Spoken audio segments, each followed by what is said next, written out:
Ahí pongo a grabar. Siempre me olvido y no grabo los primeros 5 minutos. Hola, Alfonsina.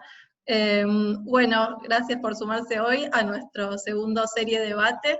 En estos días, 16 días de activismo, estamos haciendo nuestro ciclo de webinars sobre violencia laboral. Bueno, vamos a hacer el serie de debate con Georgie, que seguro ya la conocen, que es la cofundadora y directora de Grow, y Azul es su primer webinar, pero también es del equipo de Grow, es socióloga, así que bueno, chicas, cuando quieran, arrancamos. Ay, Dale, no dije que vamos a grabar el encuentro, perdón, así que nada, si después lo quieren compartir o si tienen que ir antes, saben que va a estar la grabación, y me parece que nos va a acompañar Tami también, que todavía no se sumó, pero seguro en cualquier momento entra para hacer la cosecha visual de lo que vayamos charlando. Dale, perfecto. Bueno, sabemos que estamos en diciembre, fecha difícil para todas y para todos, pero bueno, nada, no dejar un momento de reflexionar. Antes que nada les quería preguntar si alguien tuvo la oportunidad de ver la serie de Morning Show, si no, no importa, no es necesario, pero para nosotras ir dándoles como también más contexto en relación a la serie en sí. Malu, me parece que sí, te veo la cara como sintiendo que la viste. Bueno, no, perfecto. ¿Alguien más? ¿Alguien que la haya visto? Dolores dice que la vio. ¿La vio? Bien. Ok. Bueno, entonces les contamos brevemente, desde ya les avisamos, es decir, está buenísima la serie para que la vean, se la super recomendamos, pero vamos a hacer bastantes spoilers hoy, así que, bueno, aunque sea, véanla para ir encontrando los puntos de encuentro o lo que queremos ir transmitiéndoles. Nos parece interesante, es una serie sobre un canal de televisión donde se sucede es decir, empieza la serie con el despido ¿cómo sería? Como de uno de los personajes principales de un programa matutino. No es personaje, es el anchor, ¿cómo se llama? El conductor, ¿no? El conductor estrella de 20 años, que es el conductor, hay una situación sale hay un rumor sobre abuso sexual y lo terminan despidiendo al conductor. Así empieza la serie, ¿no? Y durante los 10 capítulos es como que vamos entrando un poco sobre la vida de todos estos personajes, sobre el conductor, sobre su compañera, que también es conductora, también que llevan juntos ese programa durante hace 20 años, sobre los directivos de la cadena, sobre decisiones de la cadena en relación a cómo quieren ir cambiando el canal y qué otros personajes nuevos traen para que tenga más rating el programa, sobre los compañeros de trabajo. Bueno, hay un rol muy clave que es el del productor, entiendo que es el productor ejecutivo, que es este personaje de Chip, el que trata de mantener todo más o menos funcionando. Alex es el nombre de la conductora, se los cuento por si nosotros, que es Jennifer Aniston, está Steve Carell, que hace de Mitch, que es el que tiene el caso de abuso sexual y el que termina siendo despedido, y después está el personaje de, siempre lo digo mal su nombre, Reese Witherspoon. La serie ahora te la pasamos, que se llama The Morning Show. Que hace de Bradley. Bradley es como la nueva cara que traen al programa para darle como otra vitalidad y traer otros temas y tener más rating, ¿no? Bueno, todos estos personajes están juntos frente a esta historia que se va desarrollando a lo largo del periodo, ¿no? De estos 10 capítulos. Nos parece súper interesante porque es decir, esto lo íbamos a decir al final, pero creo que lo traigo al principio. Es decir, la serie es producida por Jennifer Aniston y por Reese Witherspoon. Entonces, bueno, para también preguntarnos nosotras por qué hacen este tipo de series, ¿no? ¿Qué tipo de contenidos se están queriendo llevar adelante? Que esto es un debate que también, en relación a Reese Witherspoon, lleva mucho tiempo, ¿no? Trayendo nuevas historias. Pero bueno, no es un detalle menor el hecho de que ellas sean, aparte de las actrices principales, que sean las productoras. En la temporalidad, esto sucede, entendemos, con Azu, que aproximadamente un año después del Me Too, ¿no? Ahí es cuando empieza como a generarse esta historia, donde lo que vemos es a estos personajes preguntándose si el abuso fue abuso. Esa es como la pregunta que cruza, creo que todo el periodo, que eso lo vamos a discutir un poco acá, donde hay una especie de investigación interna que hace el canal, que ahora vamos a ver también como en general vemos que la intencionalidad de esa investigación no es tanto llegar a entender qué fue lo que pasó, sino los altos directivos están tratando de protegerse, si la institución trata de protegerse todo el tiempo, ¿no? Tanto en función a saber qué tan implicados están ellos o no en el caso, que no lo saben, es decir, no saben qué es lo que la gente sabe y es lo que quieren saber ellos, y desde la decisión que toman, que es la primera decisión que toman, que es despedirlo de Steve Carell, ¿no? Como una forma de limpiar la imagen. Él está mal, él se va, y nosotros seguimos como si no pasara nada. Que es el otro punto, o el otro eje, creo, conflictivo, que tiene que ver con decir, bueno, no pasa nada porque ya hicimos algo, que es despedirlo. Bueno, no, se desencadena un montón de otras situaciones en el medio, y con esta investigación también, que vamos un poco a ir charlándolas hoy. Dicho esto, le doy la palabra a Asun para que también como cuente un poco el contexto del Me Too, que se muestra tanto en la serie, como también para que estemos todas en la misma página a discutir sobre lo que se viene. Claro. Bueno, hola a todas. Sí, la serie se da como en el marco del Me Too.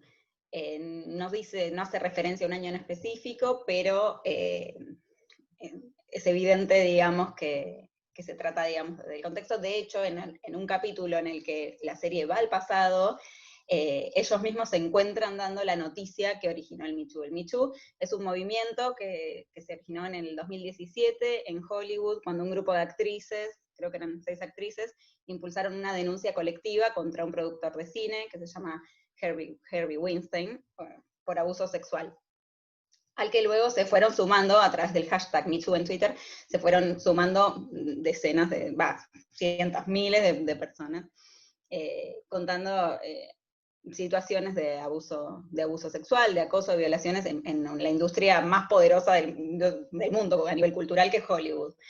Entonces, bueno, se desata esa ola de denuncias a partir de esta primera denuncia, y en el viaje en el capítulo en el que digamos, cuentan situaciones que sucedieron en el 2017, aparecen ellos dando la noticia, digamos, de estas denuncias, también como una forma de decir que se está dando en este contexto, ¿no? La serie.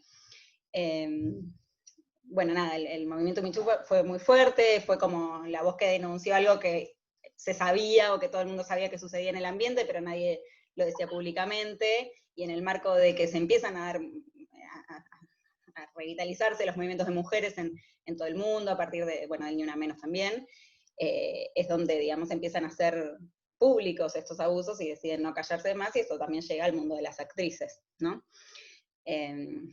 Pero bueno, a mí lo que me parece interesante es que la serie refleja un poco lo que pasa a nivel Hollywood, que es que en ese momento se despidió también a todos los denunciados. Pasó con el de House of Cards, que ahora no me acuerdo el nombre, que lo sacaron también de la serie. Bueno, fue pasando con conductores de televisión, y que un poco es la regla de lo que pasó. Se despide a los denunciados, posan como que escándalo, de escandalizados, y se lavan la cara, cuando en realidad también es toda la estructura de la industria de Hollywood se basa sobre esa discriminación a las mujeres. Entonces es como que se apoya en una estructura de impunidad que también es reflejo de una sociedad muy desigual. Bueno, me extendí mucho, claro, pero eso para hablar del contexto un poco, ¿no? Del que sucede. Perfecto. Les tiro por el chat los temas que pensamos con Asu charlar hoy, pero a ver esperen si estoy copiando bien, o los copié mal. A ver, denme un minuto. No, ahí están bien. Pero obviamente la idea es que, aparte hoy somos pocas, si quieren abren los micrófonos, pregúntenos, como vayamos haciendo esto como un debate, o pongan sus comentarios en el chat, como se sientan cómodas. Mili, bienvenida. Entonces, les decíamos, los temas que queremos trabajar hoy son, discutir entre nosotras, tiene que ver, por un lado, nos parece, es decir, acá hay muchos temas que nos parecían claves de esta serie, pero uno tiene que ver con la naturalización de las violencias, y ahí hago referencia al chat que inmediatamente hizo Vivi Carrillo, que hablaba de esto de todos los tipos de violencia que se ejercen dentro del contexto laboral, ¿no? Bueno, esta serie empieza hablando de abuso, del abuso sexual, y a lo largo de los 10 capítulos nos vamos encontrando con todos los otros tipos de violencia que no se trabajan en la serie como tales, pero están puestos es decir, están puestos, ¿no? Y ahora vamos a entrar en cuáles son todas esas otras violencias que aparecen, que digo, no las trabajan, no las abordan, no significa que no estén problematizadas, porque por algo están, ¿no? Están puestas de manera, están a propósito, digamos, en este espacio. Y están puestas de manera tal, como dice Azu, para también terminar de entender que estos hechos no son hechos aislados, que no son personas aisladas, que es todo parte como de un contexto, ¿no? Un contexto que legitima determinados tipos de comportamientos, que los permite y que hace la vista gorda y que no hace nada tampoco a la hora de que salgan a la luz. Vamos a hablar también, que nos parecía importante para debatir, sobre el desconocimiento en relación al consentimiento, ¿no? ¿Qué es lo que pasa en relación a este tema? Es decir, el personaje principal, que es Steve Carell, vamos a ver que en toda la serie, en ningún momento, es decir, casi podríamos decir que hasta el final, él se da cuenta de lo que hizo. Es como que él no toma conciencia nunca, él siempre piensa que él es la víctima en todo este caso, ¿no? Es la víctima porque viene siendo el acosado y hay alguien que se aprovechó de él, ¿no? Bueno, pero ¿cómo se construye esa imagen y ese personaje, y por qué también lo construyen de esta manera? Vamos a discutirlo. Vamos a hablar del club de varones, que creo que esto sí es algo novedoso que tiene esta serie. Hay muchas conversaciones entre varones súper interesantes que justamente van mostrando esto de esta búsqueda de complicidad, ¿no? Vos estás conmigo, que aparece en distintos espacios. Vamos a hablar de cómo se abordan las personas afectadas, y ahí lo dejamos con signo de pregunta. Y nos pareció interesante también entender, le pusimos otro título, y me quedó el título viejo, así que ya sé, que tiene que ver cuál es el rol de las mujeres en la industria, en esta industria en particular, que entre comillas obviamente va a tener que ver con esto de cuál es su poder real, ¿no? Es decir, son mujeres, en muchos sentidos, que uno desde afuera podría verlas como mujeres empoderadas, pero que a lo largo de esta trayectoria vamos viendo, bueno, cuál es su poder real en realidad, ¿no? ¿Qué es lo que ellos, es decir, qué es lo que pueden y no pueden hacer, y cómo van descubriendo ese poder? Estos son un poco los temas que nos parecía interesante como trabajar en relación a la serie. Empezamos con lo de la naturalización de la violencia, y en este sentido hay algo que nos parece como clave, ¿no? Hay varios puntos que nos parecen claves, pero como contaba a ustedes, ¿no? Todo el tiempo van apareciendo, es decir, un espacio que parece ideal, donde nadie sabía nada, que eso continuamente supuestamente va apareciendo, ¿no? Que no, es decir, en un principio a todo el mundo, parece que todo el mundo está como súper sorprendido, y nos hace dudar todo el tiempo quién es el que sabía y qué, y si alguien dudaba de lo que estaba pasando. ¿Y esto por qué se da? ¿No? Por un lado está este concepto, que la serie también lo trabaja un montón, sobre la aceptación de las culturas de trabajo, como así son las reglas. Entonces, en estas reglas que son así, hay gritos, nos maltratamos, trabajamos, bueno, acá está Mili y está Agus, que las dos están un poco en la industria audiovisual, no sé si hay alguien más, pero bueno, trabajar 7x24, despertarse, en particular en la serie aparece esto de que todo el tiempo se despiertan a las 3:30 de la mañana, y es un trabajo que te consume todo el día, y te consume la vida, y te consume la familia, ¿no? Como que va más allá. Y esas reglas están aceptadas, nadie las cuestiona en ningún momento, ¿no? Pero en ese contexto todo está aceptado, está aceptada ese cronograma de trabajo, como está aceptado también lo que viene para lograr ese cronograma de trabajo. Están aceptados los sacrificios, están aceptados los gritos, están aceptados todas una serie de estratos que hay entre los mismos personajes del equipo, que se dan por distintos tipos de relaciones de poder, ¿no? Que tienen que ver con la jerarquía, que tienen que ver con la antigüedad, que tienen que ver, es decir, hasta también con las amistades que hay adentro del espacio, ¿no? ¿Quién es el que puede decirle a otro qué es lo que tiene que hacer? Eso lo vemos como aceptado, nadie lo pregunta. La única persona que padece, que pregunta algo, es este personaje de Bradley, que es el de Reese Witherspoon. ¿Por qué? Porque es nuevo, porque viene de afuera, porque es totalmente disruptivo, ¿no? Que suponemos que también es la razón para traerla a ella como construcción de ese personaje. Es la única que dice, che, esto no está bueno. Es decir, acá hay cosas que no van, y que continuamente tiene esta cara de sorprendida de no entender por qué esto es así, ¿no? Es súper interesante porque en realidad en un espacio de trabajo, digamos, esta persona nueva que entra, en general, lo que trata es adaptarse, ¿no? Trata de entender cómo son las reglas para ver cómo se adapta dentro de los circus que son los espacios laborales, ¿no? Rara vez está totalmente empoderada como para poder, empoderada o empoderado, para poder decir y hablar en voz alta de aquellas cosas que no les parecen que deberían ser. Pero bueno, esta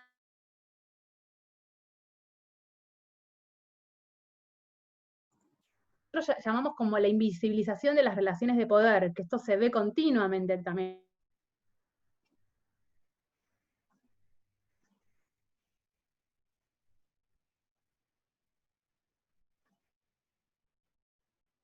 Estos maltratos, y una naturalización en cuanto se ve en estos espacios como si fueran conflictos entre personas donde la institución no tiene nada que ver, ¿no? En general, quiero decir, digo, esto es muy común porque en un montón de espacios de trabajo nos encontramos con esto, bueno, la organización hace de todo, la organización está muy bien, pero bueno, hay conflictos entre algunas personas. Y es entre algunas personas, no está una mirada de entender quiénes son esas personas. Es decir, realmente son pares en tanto que si dos personas se gritan, están al mismo nivel, o no, digamos, ¿no? Es decir, como que alguien me grite y yo le responda de la misma manera, no significa que estemos los dos en el mismo lugar. Es decir, significa que, es decir, hay que entender cómo son esas relaciones interpersonales para darles un sentido. Y en este sentido siempre hay un desdibujamiento de esas relaciones de poder, donde no se ve que alguien tiene, por ejemplo, si se ven acá que todos son mismos compañeros de trabajo, quizás, es decir, bueno, quizás no, se ve todo el tiempo como el hecho que él sea el conductor estrella, que hace 20 años que está, como que no se nombra, ¿no? Como que va quedando, como todos lo asumimos, que bueno, él está en ese lugar y está bien, pero no se asume hasta el final de que eso a él le da poder, ¿no? Le da poder sobre las pasantes, le da poder sobre sus compañeras, le da poder sobre su compañera conductora, ¿no? Aún con aquella mujer que tiene al lado, que hace 20 que están compartiendo, 20 años que comparten el espacio, él siempre tiene más poder.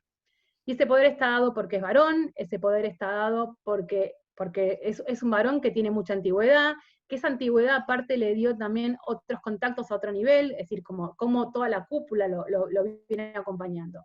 Pero la gente y los compañeros siguen viéndolo a él como compañeros. Y en este sentido hay algo súper interesante, que esto lo vimos en una entrevista que se le hizo al cast, que fue por qué eligieron a Steve Carell para hacer ese personaje, y tiene que ver con, ellos decían, querían una persona que ya la gente lo quisiera, ¿no? Digamos, como que nosotros como espectadores sintiéramos de movida un cariño especial con este personaje, para tener esta sensación de incomodidad cuando nos vamos enterando de cómo se va desenvolviendo la historia, y entender que siempre tenemos esta sensación de dualidad en casos de violencia o en casos de acoso, ¿no? Donde lo primero que hacemos es dudar, ¿no? O confiar, che, espérate, lo que está diciendo, si podemos empatizar con lo que él está diciendo o no, ¿no? Y nos olvidamos justamente de relaciones de poder. Es decir, ese ejercicio que quisieron hacer nos parece súper interesante porque uno lo siente en el cuerpo. Y finalmente, y con esto después pasamos ya al siguiente punto, cómo se asocia, que esto un poco también lo traía Azu, ¿no? Cómo se asocia en general a todos estos actos como problemas individuales y no sociales, ¿no? Él es así, continuamente en la serie se justifica que el personaje de Mitch, él es así significa que a él le gusta seducir mujeres, a él le gusta, es decir, le gusta seducir mujeres, nunca se ve como acoso, ¿no? Y entonces uno los ve pasar, que es un poco lo que pasa con los personajes, y a nadie le parece problemático, porque él es así, ¿no? Él es así pasa en distintas situaciones, y también lo podemos ver, sobre todo, como decía, en situaciones más de violencia verbal, donde justificamos liderazgos autoritarios porque la persona es así. Y hay un cambio de paradigma en el medio, y parece que a nadie le llegó el memo de que esto ya no es más así, ¿no? Que no importa si esa persona se desarrolló y generó una identidad de determinada manera, sino que hoy es necesario cambiarla para poder seguir trabajando en las mismas reglas. Pero esa frase me parece típica, como clave en este concepto, porque también ahí se esconde, es decir, es una manera de naturalizar esta violencia o de legitimarla. Bueno, él es así, ¿qué vamos a hacer? No tenemos mucho que hacer más que tratar de protegerlo y salvar el mal menor. Cerrando esta primera partecita, y mientras le doy la palabra a Azu para seguir con el siguiente tema, después yo me pongo a leer los comentarios del chat y los vamos respondiendo. Otros como les comentaba, otras violencias que se ven continuamente, que se van sucediendo dentro de la serie, tienen que ver con los gritos, con los insultos, bueno, los patrones de belleza estéticos muy altos que se tienen, ¿no? Esta mirada de cómo, en el caso de Alex y de Mitch, como pareja conductora, el tema de la edad a él lo hace ver como cada vez más asentado en su rol, y a ella lo hace ver como que, es decir, como que se está quedando vieja y ya la pantalla no la quiere, ¿no? Y eso es constante, continuamente se ve ese mensaje, todas las cargas de trabajo desmedidas que se tienen, las de legitimación constante también sobre, sobre las decisiones laborales que se toman, cada uno, que toman en relación al programa que están como construyendo, y se ve cómo esto sucede en la cultura de trabajo, que es totalmente dañina, ¿no? Es decir, es como todo lo contrario a lo inclusivo que se quiere hacer. Con esto, Azu, te paso la palabra al siguiente tema, que tiene que ver con el desconocimiento en relación al consentimiento. Bueno, sí, bueno, aparece mucho esto de, como decía Georgie, que él, Mitch, el acosador, no es consciente, o sea, no se termina de asumir en ningún momento como acosador. Es como, nada, se justifica como él es así, le gusta seducir mujeres, pero cuando la serie se va adentrando en el tema y muestran como, bueno, hay particularmente un capítulo en el que muestran, porque temporalmente la serie empieza cuando ya sucedió la denuncia, pero hay un capítulo en el que se va digamos, al año en el que suceden los abusos, y va mostrando cómo en realidad va relevando cómo esta seducción en realidad él va intimidando, manipulando y generando un vínculo bastante perverso, y va creando una situación para que las acosadas terminen como accediendo al vínculo sexual. Pero eso no significa que haya consentimiento, o sea, no deja de ser un acoso. Pero bueno, él no lo ve como acoso, él hasta el último momento se autopercibe como una víctima, siempre considera que hubo consentimiento, porque las mujeres no pusieron un freno explícito, porque no hubo agresión, o sea, hay como una idea del abuso o el acoso sexual como algo agresivo, violento, como obligado, y esto no sucedió, entonces es como que se invisibiliza el acoso, entonces no, siempre fue consentido para él. Y en realidad, nada, él utiliza esa relación de poder para que ellas accedan a tener sexo con él. Entonces, bueno, nada, está bien trabajado como él va de a poco seduciéndolas, manipulando y generando las condiciones para que ellas accedan, aunque no quieran, digamos, a tener sexo con él. Pero él se defiende, digamos, él usa eso también como defensa. Yo no obligaba a nadie a tener sexo conmigo, vos sos adulta, sos fuerte, sos inteligente, me podrías haber dicho que no, te podrías haber ido. Incluso, como decía Georgie, que él se ve como en un sentido una víctima porque él considera que a él lo usan para ascender en sus carreras las mujeres. Considera que incluso les está haciendo un favor porque gracias a eso ellas están avanzando en sus carreras. Entonces, bueno, nada, esto. Después con respecto a lo que decías del cambio de paradigma, está bueno porque él mismo también usa la frase de que cambió todo y nadie me avisó, yo solo me acosté con un par de asistentes, o cuando dice, yo soy tan inocente como cualquier hombre heterosexual de 42 años, ¿viste?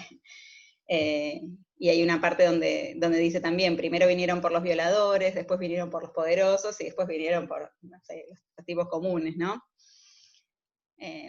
Así que bueno, eso, bueno, pero la serie no se queda en esto de cómo él abusó de su poder para tener sexo con sus compañeras de trabajo, sino que justamente muestra cómo termina siendo protegido y se genera como un manto de silencio y de complicidad en el entorno, sobre todo en el mundo tan masculino, con esos códigos que decíamos, que todo el mundo parece aceptar, pero que no deja, digamos, de ser muy violentos con las mujeres. Ahí tomo lo que decía Azu, que me parece clave, y que es un problema que venimos como trayendo todo el tiempo, que tiene que ver con cómo hacemos, y abro la pregunta para todos y todas acá también, ¿no? Para poder cambiar o transformar la cultura en un espacio donde, digamos, las personas adultas no están siendo parte de alguna institución que baje estos mensajes de manera clara. Quiero decir, no están en la escuela, no están en la universidad, y sin embargo son los que ejercen este tipo de poder, cualquier tipo de poder, ¿no? ¿Y cómo se les enseña? Entonces, que es un poco lo que Mitch dice, esto cambió y a mí nadie me avisó, ¿no? Eso sin ir al extremo del abuso sexual, pero digamos, esto está clarísimo y creo que es clave en toda la serie cómo lo vienen trabajando, que él no se entera. Y ahí queríamos hacer el link al club de varones porque tenemos ahí como varios puntos de encuentro. Uno tiene que ver con, él se junta, hay una escena donde él se junta con otro hombre que viene siendo acusado también de abusador, de violador, que es mucho más grande, que sería como una especie de un Woody Allen, ¿no? Perdonen que hay conflicto en mi casa con respecto a los juegos de las hijas, ahí se calmaron, creo que sí. Esto pasa todo el tiempo, ¿no? Y es muy interesante ese diálogo, después les podemos decir específicamente en qué episodio pasa, creo que está particularmente en el episodio 3, porque se lo ve a Mitch tratando de generar como este lazo de, bueno, nosotros, pobres nosotros que somos víctimas, pobres nosotros que nos vienen a usar, como contaba Azu, y sin embargo, en un momento, él se da cuenta, escuchando al otro, de que el otro, claro, si no me recuerdo mal, había estado, abusado sexualmente de menores, ¿no? Y entonces ahí Mitch tiene un límite y dice, bueno, no, pará, no somos iguales. Es decir, vos sí sos un monstruo, yo no soy tan monstruo como vos, ¿no? Es decir, como que él puede, en ese diálogo, que empieza siendo como de camaradería y tratando de encontrar un punto en común, donde ellos ahora lo que quieren hacer es un documental de varones víctimas, ¿no? De víctimas de denuncias de mujeres, ¿no? Víctimas de abuso, que obviamente ahí caduca, porque él se da cuenta de, pará, él sí es un abusador, ¿no? Y yo no. Es decir, como esto continuo de qué tan fácil es verlo en los otros y qué tan difícil es verlo en uno mismo, por un lado, en él como varón. Y por otro lado, después, este complot que se da, como contaba Azu, entre este personaje de Mitch como conductor y toda la cúpula, es decir, sobre todo el dueño del canal, que sabe lo que está pasando, que conoce todos los casos y continuamente es el que va transfiriendo a las mujeres una vez que las relaciones terminan, ¿no? Es decir, la manera de acallar que esto suceda o que salga a la luz es ofreciéndoles a las mujeres o plata o mejores oportunidades. Entonces, de ahí también se va construyendo este imaginario que tiene Mitch de que las mujeres a él lo están usando para avanzar. Cuando en realidad son las mujeres, al momento de querer hacer una denuncia, que no se legitima esa denuncia, sino que simplemente, bueno, lo calmamos y los callamos acá, ¿no? Donde no hay ningún tipo de proceso, no hay nada hablado sobre cómo se tiene que manejar. Y después, que es muy raro, y que es también muy, muy debatible, el personaje del productor ejecutivo, que también sabe de alguna manera, o entendemos, es decir, se termina de entender que está tanto que estas situaciones están pasando, pero lo mismo, tampoco las ven o las perciben como abuso sexual, es decir, nunca se ve la relación, es decir, ¿por qué no? Porque tampoco está la gente metida, es decir, justamente la diferencia entre un grito y un insulto es que pasa en un espacio abierto y público, con situaciones de acoso sexual que pasan en espacios privados. Entonces tampoco hay testigos de eso. Es como lo que todos pensamos que puede llegar a pasar, ¿no? Lo que todos juzgamos de lo que puede llegar a pasar, pero nadie está ahí para ver cómo es que se dan esas relaciones. Entonces eso también tiene, es decir, entre lo público y lo privado acá juega un factor muy importante en cuanto a cómo es esa mirada. Y esto lo vamos a decir más adelante, pero parece clave, cómo esa mirada siempre está teñida por los varones, ¿no? Entonces, las mujeres entre sí vemos que no es un espacio para nada sororo, es decir, las mujeres, ni Alex está empatizando con sus compañeras de trabajo que han tenido relaciones antes con Mitch, es decir, como que todas se generan como una especie de rivalidad. ¿Pero por qué? Porque se miran a sí mismas en función del mensaje que le dan los varones, no el mensaje de las relaciones que se pueden crear ellas mismas, de acercarse y preguntarse cómo están o qué les pasó o qué están viviendo, ¿no? Hay como una especie de competencia que se genera, pero es generada por los mismos hombres. Y decíamos con Asun, se nos ocurrió esta metáfora también, ¿no? Son como que las mujeres en esta serie son piezas de ajedrez de un juego que ellas no juegan, ¿no? Donde continuamente ellas quieren empezar a tomar un control que nadie se los da, ¿no? Y se las ve también en las relaciones entre ellas, de cómo y que también entendemos que esto ha sido también un factor clave para entender por qué algo como una situación como esta lleva tanto tiempo después de denunciar, porque no tenés, es decir, genera una sensación de aislamiento total entre ellas. Con eso estoy pensando, a ver, el siguiente, en relación a este club de varones, hay un varón en particular que nos parece como clave también, clave en cuanto como contraposición, que da, decíamos con Asu como para otro webinar, que es el personaje del conductor del tiempo, del clima, el que anuncia el clima, que es Yanko Flores, porque es un hombre sensible, porque es un hombre que está en un rol que en general es de una mujer, ¿no? El conductor en general es una mujer la que hace conductor de clima, que tiene una relación con una compañera de trabajo, que es decir, en ellos la relación en general de poder se da o tiene más que ver con que él es mucho mayor que ella, no me acuerdo si se dice exactamente la edad, pero por lo menos 15 años más grande que Sí. ella es. Dice que él la doble edad. La doble edad, pero es sumamente interesante porque continuamente cuando él se empieza a enterar, ellos como pareja se empiezan a enterar de todo esto que estaba pasando, él no duda de lo que ha hecho, de lo que ha hecho Mitch, en ningún momento lo pone en duda, pero continuamente él se pone en duda sobre si lo que él está haciendo en su relación está bien o está mal, ¿no? Donde él como hombre todo el tiempo se está como, le está preguntando a su pareja, nada, si de verdad quiere estar en ese momento con él, si de verdad, es decir, como que a él le genera como esta sensación de que creemos que es bastante positiva, ¿no? Deberíamos todos ir hacia ese camino, ¿no? De repreguntarnos si lo que estamos haciendo y lo que estamos haciendo con el otro realmente es consentido 100%, ¿no? O hay algo detrás de todo esto que se está como escondiendo.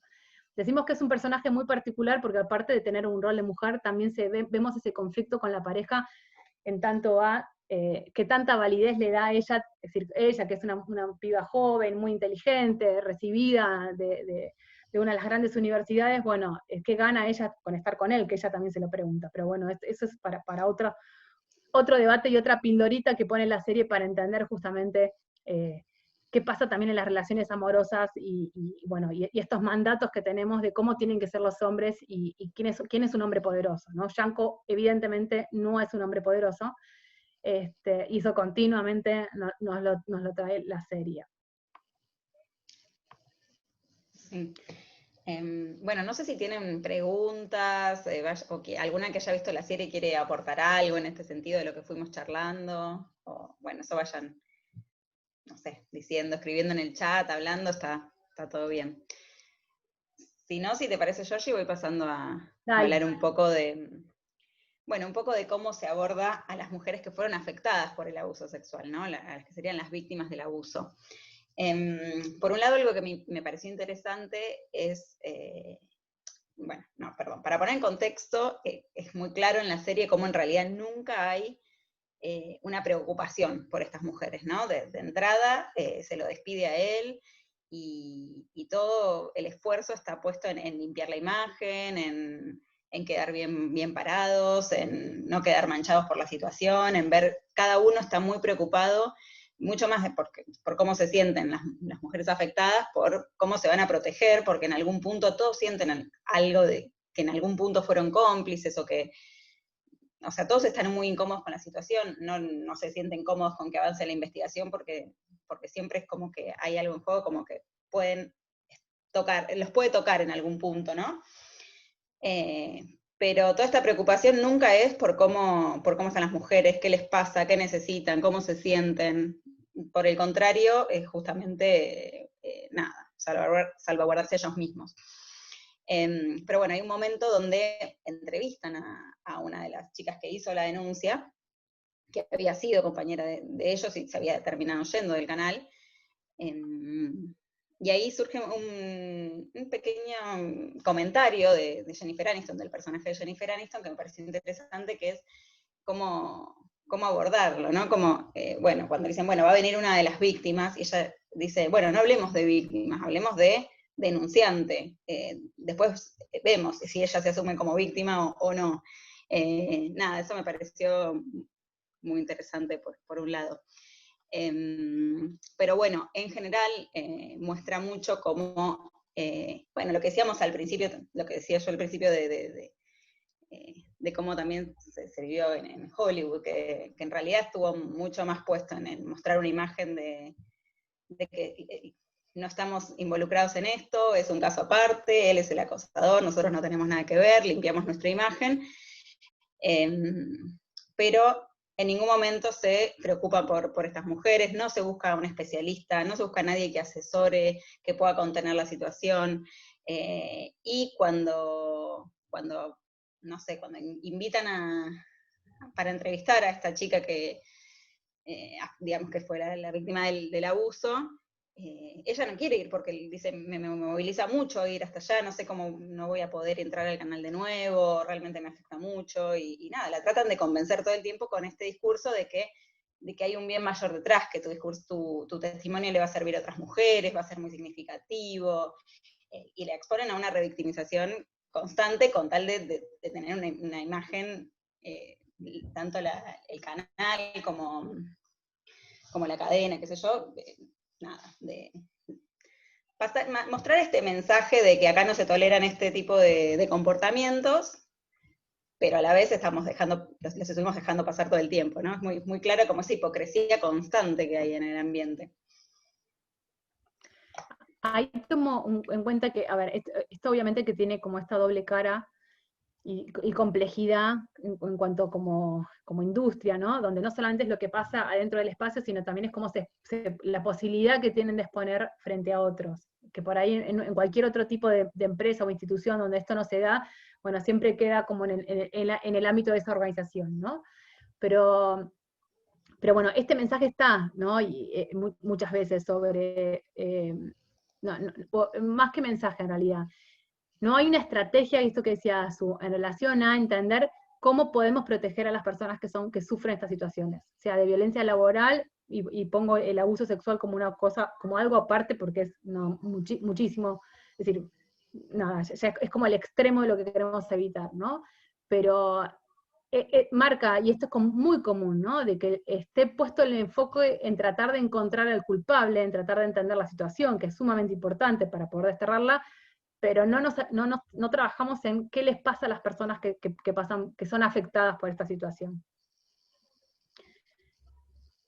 Y ahí que aprovecho y traigo también a esto que vos decías también al principio, el uso de la palabra víctima, ¿no? Como para preguntarnos también entre nosotras, sobre cómo nos sentimos en relación a esta palabra, porque es decir, creo que las cosas que también deja la serie ver, es lo difícil que es para estas mujeres ponerse en ese rol de víctimas, ¿no? Es decir, para muchas tardaron un tiempo en darse, es decir, como en ponerse, en decir, párate, esto a mí me pasó y yo, es decir, y me veo vulnerada por esta situación, ¿no? ¿Por qué? Porque se ven a sí mismas también como mujeres empoderadas y mujeres que tienen una carrera, es decir, o por lo menos esto es lo que el pequeño escenario que nos plantea esta serie, no es que todas las mujeres estén en esa situación. Pero y sin embargo, pasa un tiempo hasta que puedan ellas reconocerse de que hay algo acá que pasó que no tendría que haber pasado, ¿no? Hay algo acá que... cuesta identificarse, o sea, cuando ven a la que habla, digamos, a la que hace la entrevista y denunció públicamente, y la ven como vulnerable, todo el tiempo tratan de diferenciarse. Yo no soy esa, sí, a mí me pasó lo mismo, pero yo no soy esa mujer, yo no soy esa víctima. Yo soy fuerte, viste, como está buena esa identificación, esa empatía que surge o que no surge, o que va surgiendo, digamos, a partir de que avanza la serie. Y que ahí creemos que tiene que ver con esto, cómo trabajan con esta idea de mujer empoderada versus víctima, ¿no? Y entonces ese comentario creo que de Jennifer Aniston ahí también es bastante clave para permitir o habilitar esa empatía, ¿no? Es decir, ¿qué nos imaginamos nosotros cuando nos imaginamos a una víctima? Y en definitiva, ¿qué es después al que le pasan estas situaciones, ¿no? Como salirnos de nuestros prejuicios y nuestros propios imaginarios. Como les decía, Azu es clave en esta serie que no, bueno, nada, que en general nunca se aborda desde el parte de las mujeres, y como les decía, también ahí es clave este mapa que se hace entre las mujeres, ¿no? Como por ejemplo, continuamente ponen a Bradley y a Alex como contrapuestas, y ellas tratan continuamente de salirse de ese lugar, decir, bueno, no tienen que quererse, no tienen que caerse bien, pero eso no significa que no tengan que aliarse para poder como mejorar y tener mejor desarrollo profesional. O el caso de Alex Mia es otro personaje que tiene una relación con Steve Carell, con el personaje de Mitch, durante muchos años, es decir, se entiende que durante muchos años, hasta que un momento que ella lo corta, pero es interesante porque pareciera como que fuera como una relación entre pares, ¿no? El tema es el costo que tuvo para ella el cortar esa relación. Y entonces esto lo pensamos también como esta cuestión de premios y castigos, es decir, cuando ella corta la relación con Mitch, él pide que a ella la saquen del equipo. A mí me molesta, yo con ella no quiero trabajar más. Y se hace eso, ¿no? Se le trata de encontrar un lugar a ver dónde la pongo para que no moleste, ¿no? Porque no la pueden echar, pero no puede estar trabajando más con él. Que son todos indicios para todos, para entender ese abuso de poder, y sin embargo no se lo toma o no se lo ve desde ese lugar. Ahí tomo un comentario que ya pasó hace un tiempito, pero me parece que es clave en esto, que decía Analía, de que como una forma de legitimar, por ejemplo, en un diario decían que en una sección de política, en una reunión donde ella era la única mujer, el director siempre le preguntaba, bueno, o a otra persona, le preguntaba los temas más importantes a los varones y las mujeres no les dejaba como ejercer ese periodismo político. Bueno, es decir, esas son maneras de ponernos en el lugar, ¿no? Y que continuamente pasan en el trabajo. Decirle, bueno, ¿cuál es tu rol dentro de este espacio? Y nos da pie, creo que como para el siguiente tema, que tiene que ver con, bueno, ¿cuál es ese rol real de estas mujeres? Quiero decir, nosotros empezamos viendo una serie donde tenemos una conductora, Alex, de 20 años de antigüedad, de experiencia, trabajando, que parece que es co-host con el mismo nivel que él, y sin embargo, continuamente nos vamos dando cuenta que ella, es decir, durante toda su carrera, tuvo que, es decir, y tiene todavía constantemente que demostrar que es válida, ¿no? Tiene que demostrar continuamente que ella está en ese lugar y que ese lugar se lo ganó. Nunca puede descansar como en los laureles, es decir, eso a ella nunca le pasa. Y en ese estar continuamente tratando de mantenerse como fiel dentro de su espacio y aceptando que le den notas que no le corresponde y que la manden a viajes que no le corresponde, es decir, como que esta lucha después se empieza a ver todo el tiempo, esa discriminación que ella sufre en el trabajo, también como ella no es dueña de las decisiones que toma. Entonces todos estamos esperando a ver cuándo ella toma las riendas, cuándo ella es la que empieza a decir, y eso como que casi no pasa casi hasta el final. Y no pasa porque ella no siente ese poder, porque en realidad ella lo tiene clarísimo, de que ella no tiene poder adentro de la cadena, de que ella, es decir, si dice algo o se mueve un poco del script, ella es la primera que la van a sacar, ¿no? Porque su carrera está siempre en juego. Entonces, como todos están también ahí como esperando o tratando de ver qué pasa con su carrera profesional en relación a este tema, ¿no? No les preocupa tanto el caso del abuso o no les impacta tanto hasta casi el final, hasta que hay algo que los movilice, porque lo primero que les preocupa es esa sobrevivencia, ¿no? O esta supervivencia dentro del espacio de trabajo. Perdón, agrego una cosita. Sí, a ella le cuesta, por ejemplo, como decía Georgie, aparece como una especie de rivalidad entre una asistente que se llama Mia, que es la que tuvo una relación durante bastante tiempo con Mitch, blanqueada, digamos, y aparece una rivalidad, ella no logra empatizar nunca con ella, es como que se burla, y hay una jerarquía ahí, no solo por la posición, porque ella es exitosa y famosa, la otra es una asistente, además es negra, y ella no logra empatizar nunca, y durante el proceso que va haciendo es interesante ver cómo en realidad ella sufre en otros sentidos los abusos de poder y la diferencia de género, digamos. Y hasta que se da cuenta de que es parte de lo mismo, tiene que hacer todo un proceso, porque hasta todo ese tiempo, ella, por ser la exitosa, por ser la cara del país, la que puede, digamos, hablarle a un país y en un segundo cambiar todo, se siente con un poder, o sea, ella sabe que ese poder igual está todo el tiempo en juego, pero se siente con mucho más poder que cualquiera de sus otras compañeras, o sea, porque ahí también hay una relación, ¿no?, de poder. Hasta que ella logra ver que es todo parte de lo mismo y empatizar con las demás, es un proceso también que está bueno. Sí, y esto se vio, no sé si vieron la película Bombshell, que también habla, en este caso se habla de un caso de acoso sexual real, es una historia real, es en el canal de Fox, si no me equivoco, pero se ve como lo mismo, ¿no? Como las mujeres por ahí, determinadas mujeres que están en determinadas situaciones de poder, aún aunque ellas también hayan sufrido estos abusos, y aún también aunque hayan sufrido determinadas violencias laborales a lo largo de toda su trayectoria, les cuesta poder empatizar con sus compañeras. ¿Pero por qué? Porque hay otras cosas que también a ellas las ponen en juego, ¿no? También un temor como construido durante tanto tiempo. Y esto es como bueno, digo, lo ponemos como una perlita, pero nos parece como muy clave también el rol que tiene como las relaciones sociales en cuanto a la maternidad, por ejemplo, ¿no? Y cómo se juzga la relación de Alex con su familia, que continuamente está puesta en juego, ¿no? Con su hija, con su marido / ex marido, y por otro lado, el caso de Mitch, que también, bueno, la mujer obviamente lo deja por todas estas situaciones de acoso, de abuso que salen a la luz, pero que en realidad vienen de hace muchísimos años, y sin embargo, en el caso del abuso no hay mucha, es decir, no vemos es decir, el juzgamiento social como se lo ve en el lado de Alex, ¿no? Como Alex tiene que cuidar las formas continuamente, y es como se dice, suponer, estar todo el tiempo como actuando ese rol, mientras a él no es necesario que lo siga actuando.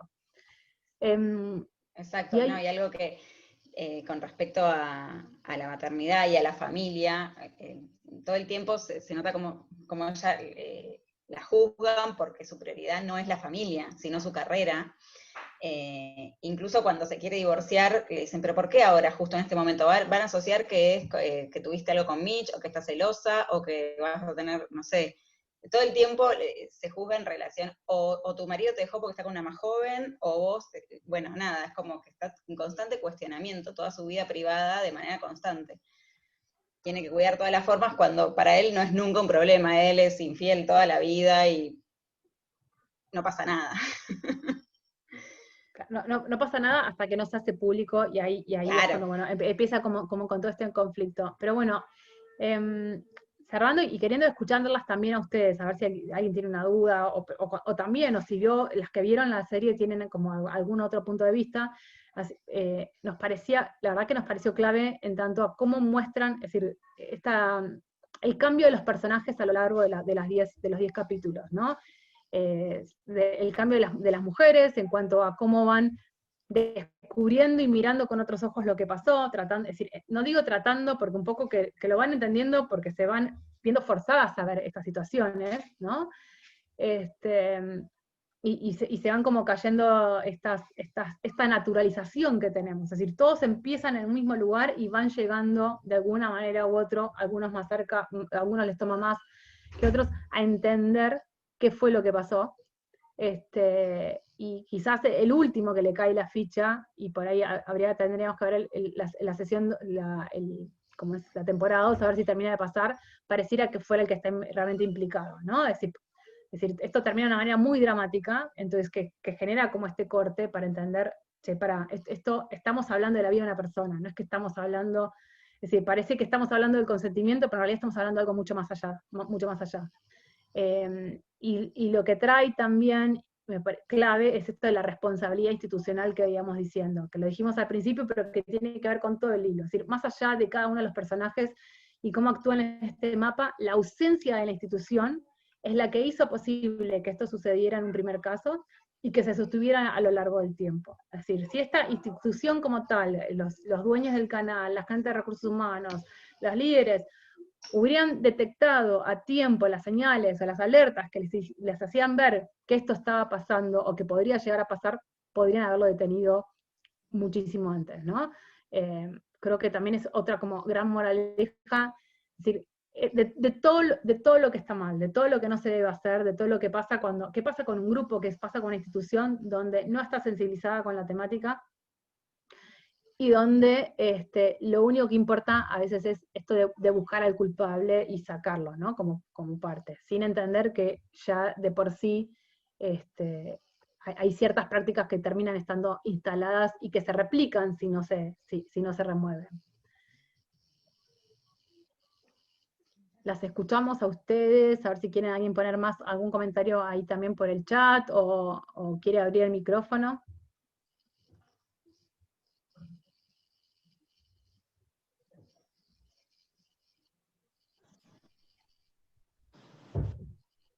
Sí, Paula.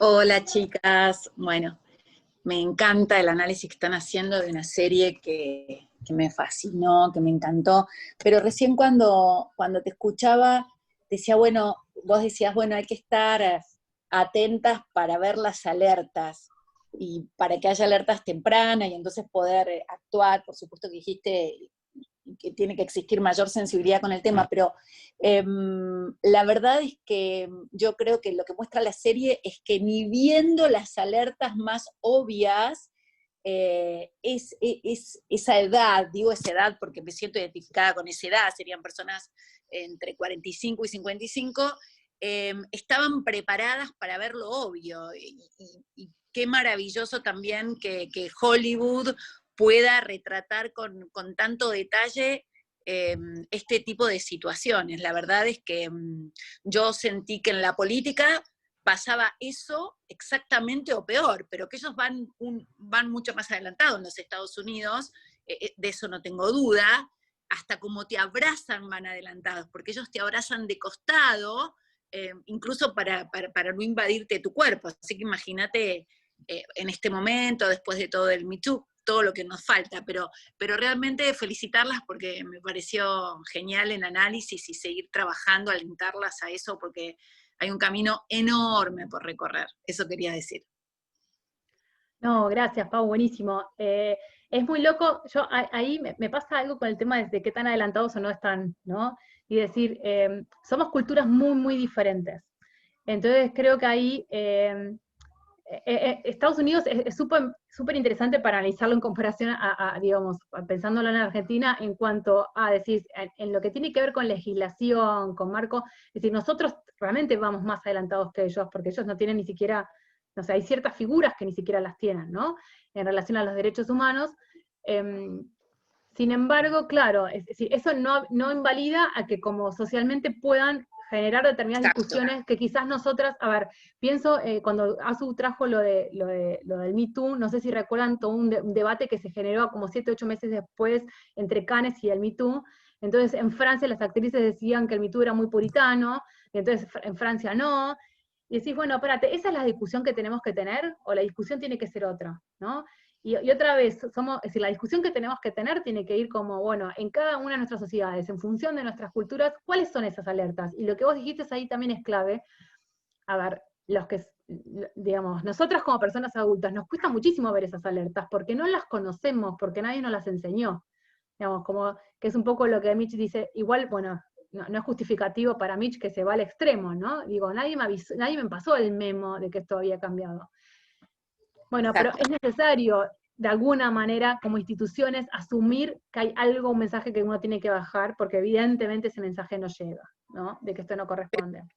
Exacto, y desde lo más alto, ¿no? Porque digo, cuando vos tenés a tu clase dirigente diciendo cosas como, bueno, le tocó bailar con la más fea, son micromachismos que salen desde lo más alto. Entonces, tengo agendas desde que soy muy chica escritas con frases que escuché tremendas o con acciones inauditas. Siempre fui considerada una mujer muy intensa por parar este tipo de cuestiones, pero ojalá que otras generaciones lo vivan mucho mejor y con más naturalidad al buen trato y a la equidad, ¿no? Sí.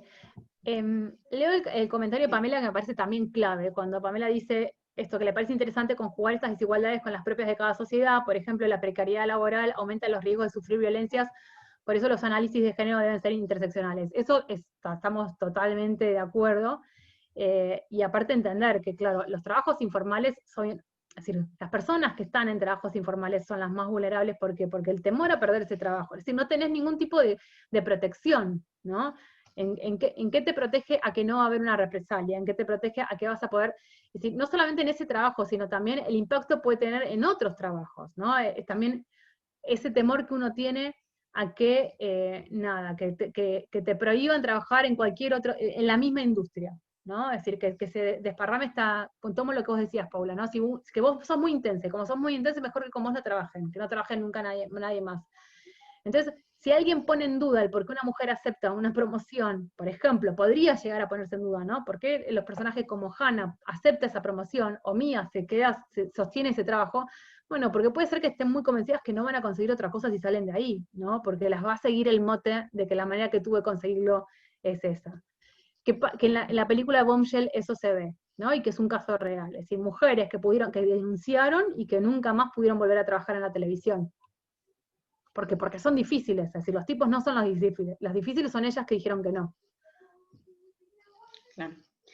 Sí, a mí también me parece interesante esto de, bueno, de que los análisis de géneros deben ser interseccionales y bueno, y acordes a lo que pasa en cada cultura.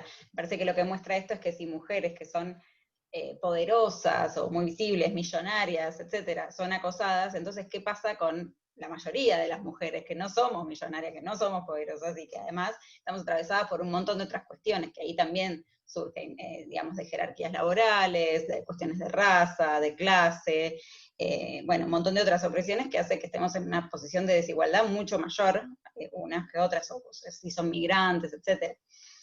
Pero bueno, sí, me parece interesante que eso también se deja ver. Es clave, yo creo que también esto, como les decía, ¿no? Pero tomando, bueno, es decir, en esta serie se da todo esto, ¿no? Es decir, se da ese caso, se cruza con el ser afrodescendiente, se cruza con el ser joven, se cruza con la antigüedad, se cruza con el tipo de trabajo, es decir, se cruzan con todas estas cuestiones. No recuerdo, sí, bueno, el migrante yanco, no sé si hay otros migrantes más, pero se van dando todas estas situaciones, y se da, y creo que es lo que es súper interesante, como esta brecha entre la visión de uno y la visión del otro, ¿no? Y como a veces, cuando uno nos pasó hace muy poco también en otro caso, quiere demostrar el caso no hay que demostrarlo, ¿no? Es decir, la palabra de la mujer es la que vale, no es que, es decir, a él lo tenemos que escuchar para entender de dónde viene él y para poder entender cuáles son las claves para cambiar esto, no para entender si la situación pasó o no, ¿no? Que a veces también uno ahí se equivoca en cómo lo asume. Que es un poco lo que Mitch todo el tiempo quiere hacer, tienen que escucharme a mí, tienen que escuchar mi voz, ¿no? Porque si tu versión es tu versión de la historia como la viviste vos, no significa que ella la haya vivido de la misma manera, que es lo interesante que nos trae el convenio 190 ahora, ¿no? Es la subjetividad de la persona que lo sufre, que está afectada, no la subjetividad de la persona que lo hace. Es decir, vos podrías haber no tenido la intención de haber hecho esto, y sin embargo lo hiciste. Bueno, nada, hablemos de ese comportamiento, no hablemos de tu intencionalidad, porque ahí si no nos salimos más.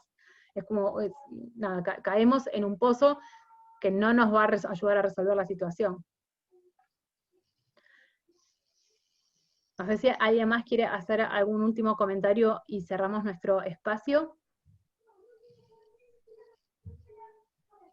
¿No?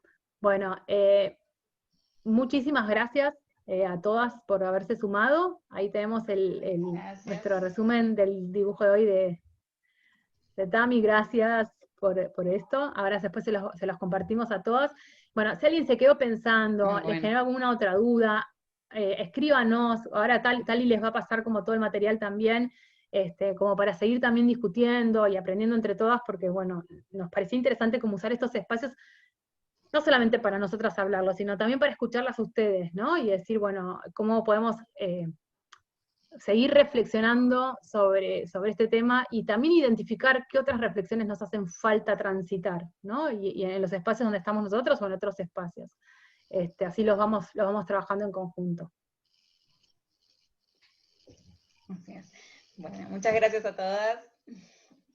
Gracias por sumarse. Nos vemos.